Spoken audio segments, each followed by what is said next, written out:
PaddleOCR is easy to describe as an OCR toolkit, but that undersells the real decision.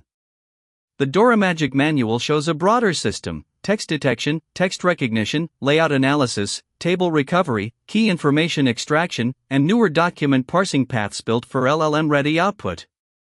The first boundary is OCR versus document understanding. Reading a line of text from an image is one problem. Preserving a table, a multi-column PDF, stamps, rotated pages, and mixed language content is a different problem. If you blur those together, the first demo may pass and the real workflow may still fail. The practical pipeline is staged. You pre-process the document, detect text regions, handle orientation, recognize text, and then decide whether you need structure recovery or a visual language document model. Each stage can fail in a different way, so debugging should keep intermediate outputs visible.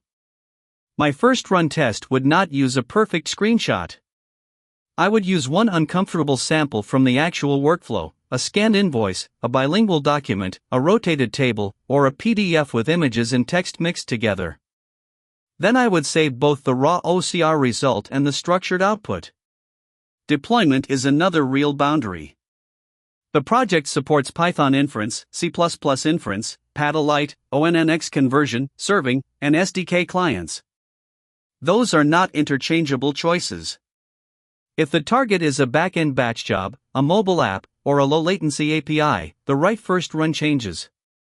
The pitfall is treating OCR accuracy as application accuracy.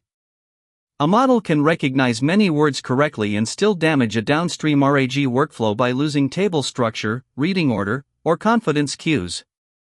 For AI pipelines, the output contract matters as much as the text. My verdict: PaddleOCR is worth testing when documents are blocking your AI workflow. Start with real files, pin the version, inspect intermediate artifacts, and prove the exact output shape your downstream system needs before scaling it.